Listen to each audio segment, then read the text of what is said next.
Hello दोस्तों, स्वागत है आपका हमारे यूट्यूब चैनल में। अब हम लोग देखते हैं न्यूनतम टाइल्स टाइल्स या क्यारियों की संख्या संख्या निकालना निकालना। तो दोस्तों, जब भी न्यूनतम टाइल्स या क्यारियों की संख्या निकालनी होगी तो इसके लिए दो फार्मूला होता है। जैसे वर्गाकार वर्गाकार टाइल्स की एक भुजा जिसे हम ए भी कह सकते हैं, ये होगा लंबाई यानी एल एवं चौड़ाई यानी बी का एचसीएफ। इसे आप याद कर लीजिए। जब भी वर्गाकार टाइल्स की एक भुजा अगर निकालनी होगी तो उसके लिए लंबाई और चौड़ाई का एचसीएफ निकाला जाएगा। और दूसरा फार्मूला है वर्गाकार टाइल्स या क्यारियों की संख्या बराबर L इंटू बी बटे ए स्क्वायर। इसे भी आप याद कर लीजिए। वर्गाकार टाइल्स या क्यारियों की संख्या कैसे निकाली जाएगी? L इंटू बी बटे ए स्क्वायर, यानी लंबाई गुणे चौड़ाई बटे में भुजा का स्क्वायर। अब एक क्वेश्चन हम लोग देखते हैं। एक छत की लंबाई एवं चौड़ाई क्रमशः 14.40 मीटर एवं 7.56 मीटर है, जिस पर वर्गाकार टाइल्स लगाया जाता है। तो छत को पूर्णतः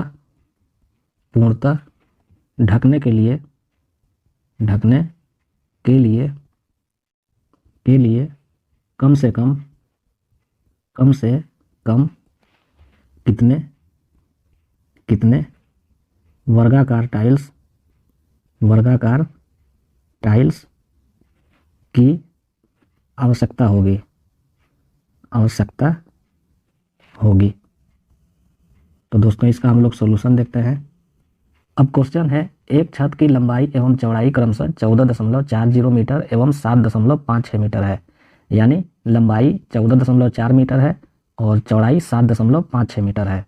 अब है, जिस पर वर्गाकार टाइल्स लगाया जाता है, तो छत को पूर्णतः ढकने के लिए कम से कम कितने वर्गाकार टाइल्स की आवश्यकता होगी। कम से कम कितने वर्गाकार यानी न्यूनतम टाइल्स की संख्या पूछी जा रही है। और मैंने अभी आपको बताया कि जब वर्गाकार टाइल्स या क्यारियों की संख्या जब निकालनी होगी तो हम लोग L इंटू बी बटे ए स्क्वायर करेंगे, जहाँ L क्या है तो लंबाई और B क्या है तो चौड़ाई। अब यहाँ पे लंबाई और चौड़ाई तो पता है, तो हम लोग L इंटू बी तो कर सकते हैं, लेकिन ए स्क्वायर करना है। तो ए स्क्वायर का मतलब हुआ हमें वर्गाकार टाइल्स की एक भुजा निकालनी है। तो भुजा निकालने के लिए हम लोग क्या करेंगे, लंबाई और चौड़ाई का एचसीएफ निकालेंगे। तो सबसे पहले हम लोग लंबाई 14.40 और चौड़ाई 7.56 मीटर, इसका हम लोग एचसीएफ निकालेंगे तो ए निकल जाएगा। और उसका हम लोग स्क्वायर करके जब भाग दे देंगे लंबाई गुणे चौड़ाई में, तो न्यूनतम टाइल्स की संख्या ज्ञात हो जाएगी।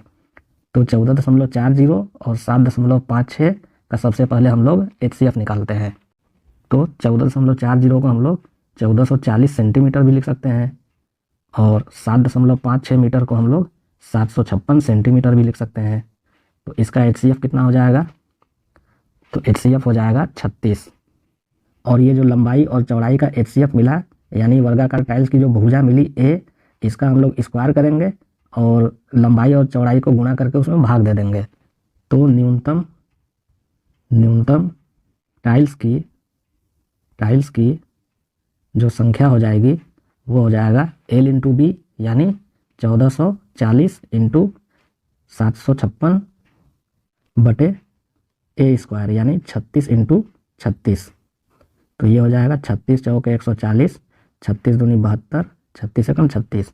तो ये हो जाएगा 21 चौके 84 और 0 यानी 840। और यही हो जाएगा न्यूनतम टाइल्स की संख्या।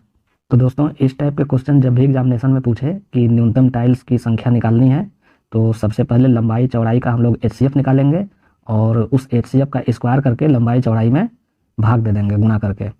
तो दोस्तों ये तो हो गया बेसिक मेथड की, चलिए आपको ये फार्मूला पता है और यहाँ से आपने लंबाई गुणे चौड़ाई बटे HCF स्क्वायर कर दिया, तो ये आपका 840 न्यूनतम टाइल्स का संख्या आ गया, वर्गाकार टाइल्स की संख्या। लेकिन इसका एक ट्रिक होता है और ट्रिक ये है कि लंबाई और चौड़ाई जो है इसको आप सीधे अनुपात के रूप में बनाइए और उसी का गुणा कर दीजिए, वही आंसर हो जाएगा।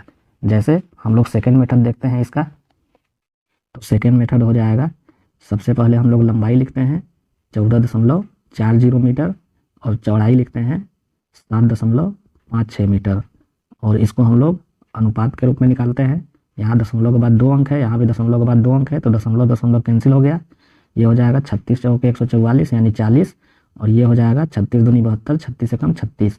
तो टाइल्स की संख्या कितनी हो जाएगी? तो टाइल्स की संख्या हो जाएगी लंबाई और चौड़ाई के अनुपात का गुणनफल यानी 40 × 21 बराबर 840 और यही हो जाएगा न्यूनतम वर्गाकार टाइल्स की संख्या।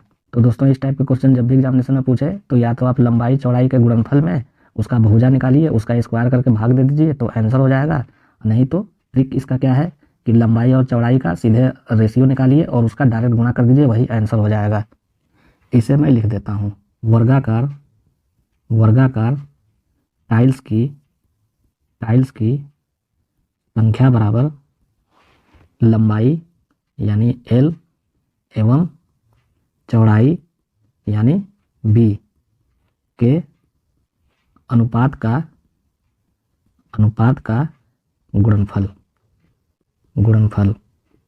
तो दोस्तों जब भी वर्गाकार टाइल्स की संख्या पूछी जाएगी तो आप इस ट्रिक का प्रयोग करिए, लंबाई और चौड़ाई के अनुपात का डायरेक्ट गुणनफल कर दीजिए।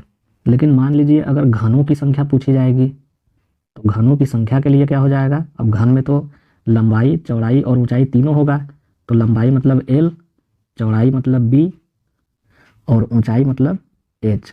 तो हम लोग क्या करेंगे, इन तीनों के अनुपात का गुणनफल कर देंगे। लंबाई चौड़ाई और ऊंचाई के अनुपात का गुणनफल जब हम लोग कर देंगे तो घनों की संख्या ज्ञात हो जाएगी। इसे आप याद कर लीजिए, ये दोनों बहुत ही इंपॉर्टेंट फार्मूला है और ट्रिक का अगर हम लोग प्रयोग करेंगे तो एग्जामिनेशन में टाइम टेकिंग कम हो जाएगा। जैसे क्वेश्चन हम लोग और देखते हैं, क्वेश्चन है एक घनाकार लोहे के टुकड़े की लंबाई चौड़ाई एवं ऊंचाई क्रमशः 84 सेंटीमीटर, 60 सेंटीमीटर एवं 42 सेंटीमीटर है, जिसे काट कर कम से कम कितने घन बनाए जा सकते हैं।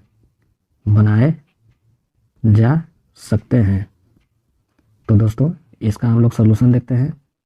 अब क्वेश्चन है एक घनाकार लोहे के टुकड़े की लंबाई चौड़ाई एवं ऊंचाई क्रमशः 84 सेंटीमीटर, 60 सेंटीमीटर एवं 42 सेंटीमीटर है, यानी लंबाई 84 सेंटीमीटर है, चौड़ाई 60 सेंटीमीटर है और ऊंचाई 42 सेंटीमीटर है।